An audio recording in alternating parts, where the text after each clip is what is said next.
December 15, 1944. The Colorado Rockies. When the transport trucks rolled through the iron gates of Camp Carson's auxiliary facility, the temperature had already dropped to 15 degrees below zero. Snow fell in thick, relentless sheets, turning the mountain landscape into a white wilderness that seemed to erase the boundary between earth and sky. Inside those trucks sat 42 German women, captured during the final Allied push through France and Belgium. They wore thin auxiliary uniforms, never designed for this kind of cold, their faces pressed against frosted windows as they caught their first glimpse of what would be their prison for the foreseeable future.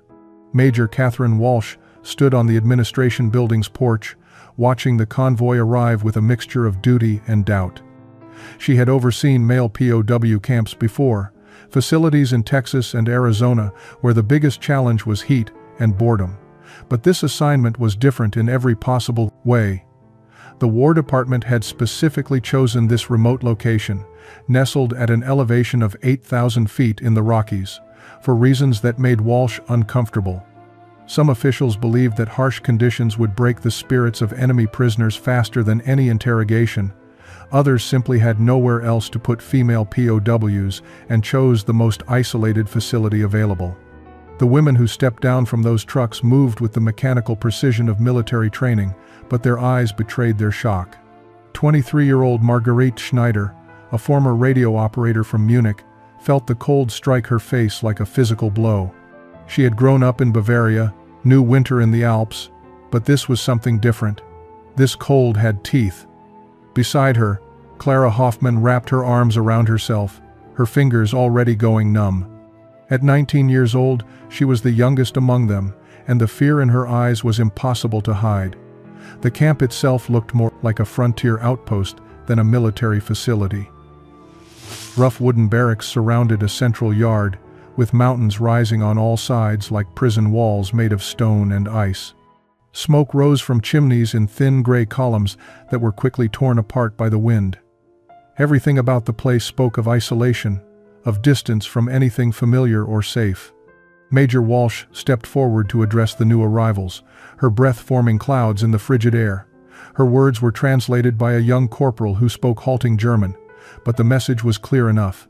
They would be housed, fed, and treated according to Geneva Convention standards. They would work, they would follow orders, and they would survive the winter. That last part was said with less certainty than Walsh intended. What none of them knew yet, neither the German prisoners nor the American officers, was that survival in this place would require more than just following orders. The mountains had their own rules, their own demands, and learning those rules would transform every woman who passed through that gate. The cold should have taken them. Everyone expected it to. But sometimes the harshest teachers give the most valuable lessons. The camp's support staff arrived the morning after the prisoners, and they were nothing like what anyone expected. Major Walsh had requisitioned additional personnel from the War Department, anticipating military nurses and female officers trained in prisoner management. Instead, she received a telegram explaining that due to personnel shortages, the facility would utilize local civilian contractors for non-security roles. What rolled up to the camp that morning were 5 pickup trucks carrying women who looked like they had been carved from the same stone as the surrounding mountains. Sarah Mackenzie stepped out of the lead truck with the kind of deliberate movement that spoke of someone who never wasted energy. At 47 years old, she had lived in these mountains for 26 years, ever since marrying a rancher whose family had worked this land for 3 generations. Her face was weathered by sun and wind, her hands rough and capable. She wore wool pants, thick boots that had been resoled more times than she could count, and a heavy canvas coat that had belonged to her father. Behind her came 4 other women, ranging in age from 32 to 61, all of them wives or widows of mountain ranchers who knew that winter in the Rockies was something you survived through skill, not luck. Major Walsh met them in her office, struggling to hide her concern. Mrs. Mackenzie, I appreciate you and your colleagues volunteering for this work, but I need to be clear about what we're dealing with here. These are enemy prisoners. They may be women, but they served the German military. There are security protocols, rules of engagement. Sarah cut her off with a raised hand. Not rudely, but with the quiet authority of someone who had dealt with far more immediate dangers than bureaucratic concerns. "Major, with respect, I didn't volunteer to manage your prisoners. I volunteered to keep them alive through the winter. There's a difference." She explained that she and the other mountain wives had been hired to oversee practical operations: food preparation, supply management, maintenance of heating systems, and teaching basic survival skills. The War Department's thinking, as far as Sarah understood it, was that local women would be less threatening to female prisoners while still maintaining the necessary distance that military protocol required. But Sarah had a different understanding of the situation. She had seen what happened to people, any people, who didn't respect what the mountains demanded. Nationality didn't matter when you were fighting frostbite. Pride didn't keep you warm when the temperature dropped to 30 below. The other mountain wives introduced themselves with characteristic brevity. Eleanor Foster, whose husband had died in a mining accident 5 years earlier, leaving her to run their ranch alone. Ruth Chambers, a midwife who had delivered half the babies born in the county over the past 2 decades. Marie Thornton, whose family had been in these mountains since before Colorado was even a state. And Agnes Cole, the oldest among them, whose quiet eyes seemed to measure everything they observed. These were women whose lives had been defined by endurance, by making do with less, by surviving seasons that killed the unprepared. Major Walsh walked them through the facility, explaining the layout and the routines that had been established. The German women watched from the windows of their barracks as these strange new figures moved through the camp. They looked nothing like the female officers the prisoners had encountered before, nothing like the military nurses or administrative personnel. These women moved differently, carried themselves with a kind of solid rootedness that spoke of people who belonged exactly where they were. Marguerite whispered to Clara in German, "Who are they?" Clara shook her head, pressing her cold hands against the window glass. "I don't know, but they don't look afraid of anything." The first week passed in a fog of cold and confusion. The German women moved through their daily routines with mechanical precision, standing for morning roll call, eating meals in the cramped dining hall, and returning to their barracks, where they huddled under thin military-issue blankets that did almost nothing against the penetrating cold. At night, the temperature inside the barracks dropped so low that their breath formed clouds above their bunks. Some of the women cried quietly in the darkness. Others lay awake, wondering if they would see spring or if the cold would claim them first. Sarah Mackenzie and the other mountain wives observed all of this without comment. They checked the heating systems, delivered firewood to each barracks, and ensured that meals were hot and substantial. But they did not offer comfort, did not speak beyond what was necessary, and maintained a careful distance that puzzled both the prisoners and some of the American guards. Corporal James Bennett, a young man from Florida who found the Colorado winter almost as unbearable as the prisoners did, finally asked Sarah why she and her colleagues seemed so indifferent to the women's obvious suffering.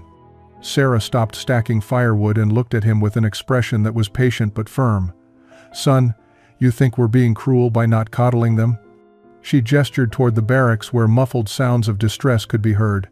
"Those women are fighting the cold the wrong way. They're treating it like an enemy they can resist through willpower alone. Every mountain wife learns the same lesson her first winter up here. The cold doesn't care about your feelings. It doesn't respond to crying or complaints or prayers. You can't fight it. You can only learn to live with it." She explained that the mountain wives had made a deliberate choice to remain silent during this initial period. They were waiting, watching to see which of the German women would exhaust themselves through useless resistance and which would begin to observe, to pay attention, to notice how the mountain women themselves moved through the cold. "You can't teach someone to survive until they're ready to learn," Sarah said. "And they're not ready until they stop fighting what they can't change and start paying attention to what they can control." In the barracks, Marguerite Schneider was beginning to understand something without anyone having to explain it to her. She had noticed that while she and the other prisoners shivered constantly despite wrapping themselves in every available blanket, the mountain wives who entered the barracks to deliver supplies never seemed affected by the cold. It wasn't that they were impervious to it, she realized, but that they moved differently. They wore layers that made sense, wool against the skin, sturdy canvas on the outside. They never rushed, never wasted movement. When they opened doors, they did so quickly and decisively, minimizing the time cold air could enter. When they worked, they kept their bodies moving at a steady pace that generated warmth without causing sweat that would later freeze. Marguerite began to mimic these behaviors without consciously deciding to do so. She started wearing all her clothing in layers rather than piling blankets on top of herself. She noticed that keeping her feet moving, even just shifting her weight from one foot to the other, kept circulation going in a way that standing still did not. She paid attention to how the mountain wives positioned themselves in relation to windows and doors, always choosing spots that minimized exposure to drafts. These small observations began to make a difference, tiny improvements in comfort that felt like victories in a battle she was only beginning to understand how to fight. Clara noticed her friends' changes and began copying them as well. Soon, others started paying attention. The crying at night decreased, not because the cold had lessened, but because the women were starting to spend their energy differently. They were beginning to watch, to learn, to understand that survival here would require different skills than any they had learned in their previous lives. And Sarah Mackenzie, standing at the window of the administration building, noticed these changes with the practiced eye of someone who had seen this transformation before. The breaking point came on December 23rd, when a blizzard struck with a ferocity that surprised even the mountain wives. Wind howled through the compound with such force that it tore loose boards from barracks walls and created snowdrifts that reached halfway up doorframes. The heating system in Barrack 3 failed completely just after midnight, and by dawn, the women inside were in genuine danger. Major Walsh ordered an emergency evacuation, moving all 42 prisoners into the main dining hall, where the large wood stove could keep them warm until repairs could be made. Sarah Mackenzie arrived at first light with the other mountain wives, pulling a sledge loaded with supplies through snow that came up to their knees. She assessed the situation with a single sweeping glance. Women huddled together for warmth, several showing early signs of hypothermia, hands so cold they could barely grip the cups of hot water that guards were distributing. Without a word, Sarah began issuing instructions to her fellow mountain wives in the clipped, efficient manner of someone managing a crisis. Eleanor started organizing the women into smaller groups. Ruth began checking each prisoner for frostbite. Marie and Agnes disappeared into the supply room and returned with armloads of wool socks, scarves, and mittens. But it was what Sarah did next that changed everything. She walked directly to Marguerite, who was trying unsuccessfully to warm her hands by breathing on them, and took both of Marguerite's hands in her own rough, calloused ones. "Stop," Sarah said firmly. "You're doing it wrong." Through the translator, she explained that breathing on frozen hands added moisture that would only make them colder. Instead, she showed Marguerite how to tuck her hands into her armpits, using her body's core heat to warm them gradually. Then she demonstrated the proper way to layer clothing, starting with wool against the skin, adding insulation, and finishing with a wind-breaking outer layer. For the first time since arriving at the camp, Sarah spoke to the prisoners not as enemies or subordinates, but as students who needed to learn if they wanted to survive. "The cold doesn't care what country you're from," she said, her words translated into German by the corporal. "It doesn't care about politics or war or who's right and who's wrong. Up here, there's only two kinds of people: those who learn to respect the mountain and those who die on it." She paused, looking around at the 42 faces watching her. "You want to live through this winter? Then you're going to learn to work with your hands. Real work. The kind that keeps you warm and keeps you useful." What followed was an unexpected transformation. Sarah announced that starting the next morning, every prisoner would participate in daily survival training. They would learn to chop wood properly, to maintain heating systems, to repair their own clothing and boots, to preserve food, and to read weather patterns. The German women exchanged uncertain glances. They had been soldiers, clerks, radio operators. None of them had chopped wood or mended boots before. But Sarah's expression made it clear this wasn't a request or even an order. It was simply what had to happen if they wanted to survive. The morning after the blizzard, Sarah Mackenzie divided the 42 prisoners into 5 groups, assigning each to one of the mountain wives. Margarete found herself in Sarah's group, along with 7 other women, standing in the bitter cold behind the main building where a pile of unsplit logs waited. Sarah handed Margarete an axe without ceremony, its wooden handle worn smooth by years of use. "Show me how you think this works," she said through the translator. Margarete gripped the axe awkwardly, raised it above her head, and brought it down with all her strength. The blade bounced off the log, the impact jarring her shoulders painfully. Sarah nodded as if this was exactly what she expected. "You're fighting the wood," Sarah explained, taking the axe back. "Mountain wives don't fight anything. We work with what we've got." She demonstrated the proper stance, feet shoulder-width apart, knees slightly bent. She showed how to read the grain of the wood, to find the natural splits and weaknesses. When she swung, it wasn't with brute force but with precision and rhythm. The blade sank deep into the log, splitting it cleanly. "Strength matters less than technique," she said, "and technique only comes from practice. You'll each split a cord of wood before lunch." Across the compound, Eleanor Foster was teaching her group about fire management. She explained that keeping warm wasn't about building the biggest fire, but about maintaining consistent heat with minimum fuel. She showed them how to arrange logs for maximum efficiency, how to bank coals at night so morning fires could be started quickly, how to recognize when wood was properly seasoned versus dangerously wet. "Fire is like any relationship," Eleanor said with a slight smile. "Give it too much attention and you'll smother it. Ignore it, and it dies. You have to learn the balance." Ruth Chambers had taken her group to the kitchen, where she was teaching food preparation that maximized warmth and nutrition. She showed them how to make thick porridge that would sustain them through morning work, how to render fat for waterproofing boots, how to preserve vegetables in the root cellar where temperature stayed constant even when the surface world froze solid. "Your grandmother probably knew all this," Ruth told them. "But somewhere between her generation and yours, people forgot that survival isn't something you buy. It's something you do with your own hands." Marie Thornton was teaching clothing repair and modification in one of the barracks. She demonstrated how to darn socks so they'd last another season, how to add wool linings to thin jackets, how to create mittens from scraps of fabric and fur. Her weathered hands moved with practiced efficiency, each stitch purposeful. "Mountain wives learn early that nothing gets thrown away," she explained. "Everything has value if you know how to use it. That coat you think is worn out? That's 3 good pairs of mittens waiting to be made." Agnes Cole had the smallest group, just 5 women including Clara. She was teaching them to read the mountain itself.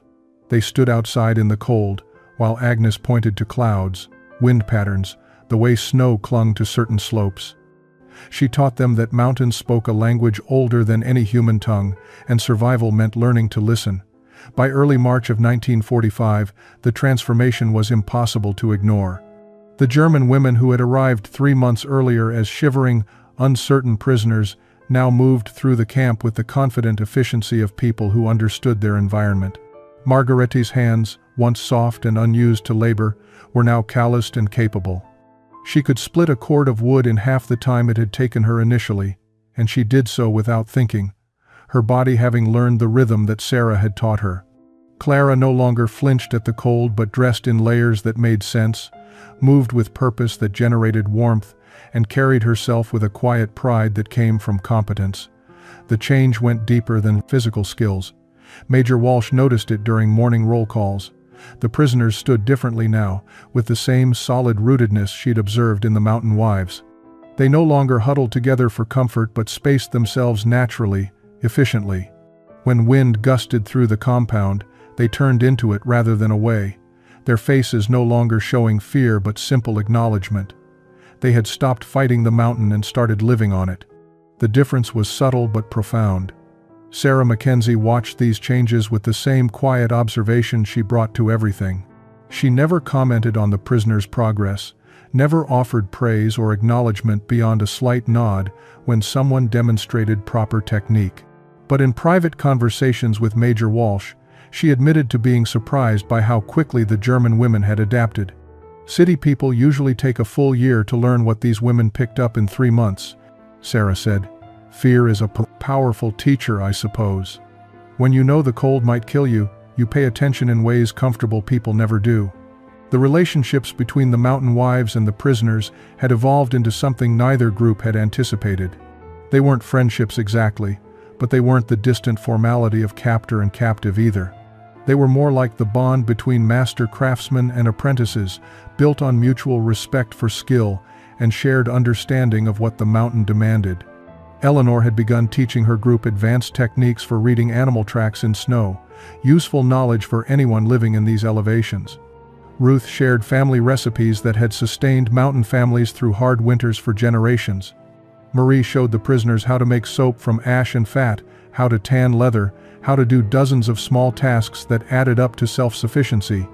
Agnes Cole had developed an unexpected connection with Clara, who showed a natural aptitude for weather reading.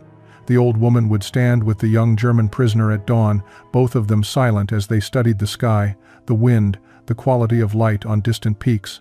Words were unnecessary.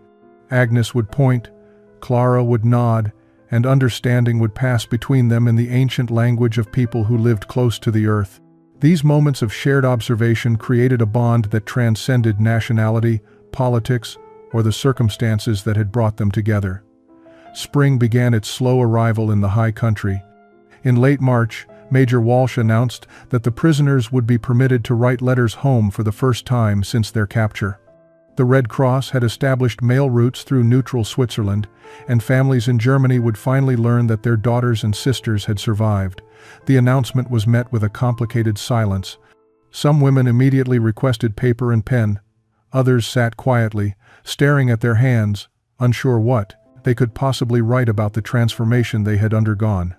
Margarete sat at the rough wooden table in the dining hall, a blank sheet of paper before her, struggling to find words that would make sense to her mother back in Munich. How could she explain that she had learned more about survival in 3 months of captivity than in 23 years of life in Germany? How could she describe the strange respect she had developed for the American women who had taught her skills her own grandmother might have known but never passed down? She wrote and crossed out several attempts before finally settling on simple truth. Mama, I have learned to split wood, to read the weather, to make myself useful in ways I never imagined. The cold should have broken me. Instead, it taught me what I am capable of enduring. Clara's letter to her older brother was even more direct. She described Agnes Cole without mentioning her nationality, writing only about an old woman who understood mountains the way sailors understood the sea. She taught me that survival is not about strength but about paying attention, Clara wrote. Every morning we stand together and read the sky. She does not speak much, but I learn more from her silence than I ever learned from any teacher in school. I think grandmother would have liked her. She paused before adding a line that surprised even herself. I am not the same person who left Germany. I do not know if that is good or bad, but it is true. Not all the letters were so contemplative. Some women wrote about the hardship, the cold, the difficult labor. They described aching muscles and blistered hands, long days of work that left them exhausted. But even in these complaints, there was an undertone of something else. Pride, perhaps, or the satisfaction that comes from discovering capabilities you never knew you possessed. One woman wrote to her sister, "You would laugh to see me now, splitting logs like a farmer's wife, but I can do, in 1 hour, what took me all day when I first arrived. My hands are ugly now, rough and scarred, but they are strong." The mountain wives learned about these letters from the translator, who shared some of the contents with Sarah over coffee in the administration building. Sarah listened without comment, her weathered face revealing nothing. But that evening, she mentioned to Eleanor that the German women were writing home about what they'd learned. Eleanor smiled slightly. "Good," she said. "Maybe they'll teach someone else when they get back. Mountain skills shouldn't die just because people move to cities." Sarah nodded, recognizing the deeper truth in Eleanor's words. They had been teaching more than survival techniques. They had been passing down a way of seeing the world. May 8, 1945. Victory in Europe Day. News reached the camp by radio in the early afternoon, crackling through static as the announcer declared Germany's unconditional surrender. The war in Europe was over. In towns and cities across America, celebrations erupted spontaneously. Church bells rang, strangers embraced in the streets, and people wept with relief that the killing had finally ended. At the remote Colorado facility, the news was met with profound silence. The German prisoners gathered in the dining hall, listening to the translator relay the details of their country's defeat. Some women cried quietly, others sat motionless, faces blank with shock. Marguerite felt a strange numbness wash over her, unable to process what this moment meant for her future. Major Walsh addressed them that evening with news they had been expecting but dreading. Repatriation procedures would begin immediately. Within 6 to 8 weeks, they would be transported to processing centers, then shipped back to Germany. She spoke about logistics and timelines, but Margaret barely heard the words. She kept thinking about the letters she had received in response to her own, letters that painted a picture of a Germany that no longer existed. Her mother wrote of Hamburg in ruins, entire neighborhoods reduced to rubble. Her childhood home was gone, destroyed in bombing raids. Her father's factory was a burned shell. Half the people she had grown up with were dead or missing. That night, the prisoners talked among themselves in urgent, whispered conversations. What were they returning to? The Germany they had left no longer existed. Cities were devastated, the economy destroyed, food scarce, and the future uncertain. Some women had received no letters at all despite months of waiting, meaning their families were likely dead or displaced beyond the Red Cross's ability to locate them. Others had learned that their homes were now in territories occupied by Soviet forces, making return even more complicated and dangerous. The prospect of going back felt less like liberation and more like being cast into an abyss. Clara approached Margarete after midnight, unable to sleep. "What will we do there?" she asked. "We learned to survive mountains and cold. What use is that in bombed cities with no wood to split, no fires to tend?" Marguerite had no answer. She had been thinking the same thing. For 3 months, they had learned to be useful, to contribute, to take pride in their capabilities. They had found purpose in the daily work of survival. Returning to Germany meant returning to chaos, uncertainty, and the judgment of a population that would see them as soldiers who had failed, as women who had been captured and changed by their captors. The mountain wives continued their work as if nothing had changed, maintaining the same routines and expectations. But Sarah Mackenzie noticed the shift in the prisoners' demeanor, the way their eyes had taken on a distant, worried quality. She understood that look. She had seen it before in the faces of people facing impossible choices, weighing one kind of hardship against another, trying to decide between two futures that both promised suffering. 2 weeks after the war's end, Margarete approached Sarah Mackenzie, while the older woman was inspecting the winter equipment that would be stored for the season. Marguerite had practiced what she wanted to say, rehearsing the English words until she felt confident she could express herself without the translator. "Mrs. Mackenzie," she began, her accent still thick but her pronunciation clear. "May I ask you a question that is not about work?" Sarah set down the coil of rope she had been examining and gave Marguerite her full attention, the same focused regard she brought to everything. "When you first came to these mountains," Marguerite continued carefully, "did you ever want to leave? When the winter was hard, when you were afraid, did you think about going back to wherever you came from before?" Sarah was quiet for a long moment, her weathered face thoughtful. Finally, she gestured for Margarete to sit beside her on a stack of crates. "I came here from Illinois," Sarah said. "Flat country, easy winters compared to this. I married a man I barely knew and followed him to these mountains because that's what women did back then. That first winter, I cried myself to sleep almost every night. I was cold, lonely, scared, and convinced I'd made a terrible mistake." She paused, looking out at the peaks that surrounded them. "I wrote letters to my sister begging her to send me money for a train ticket home, but she never sent it. Years later, she told me she burned those letters without showing them to anyone because she knew I was just frightened, not actually ready to give up. She was right. Somewhere during that first winter, I stopped asking to leave and started learning to stay. There's a difference." Margarete absorbed these words, recognizing something in Sarah's story that resonated with her own experience. "How did you know when you had learned to stay?" she asked. "When the mountains stopped feeling like my enemy and started feeling like my home." Sarah replied. Not because it got easier or more comfortable, but because I got stronger and more capable. Home isn't always the place you came from. Sometimes it's the place where you learned who you really are. She looked directly at Marguerite. I'm guessing you're not asking about my past.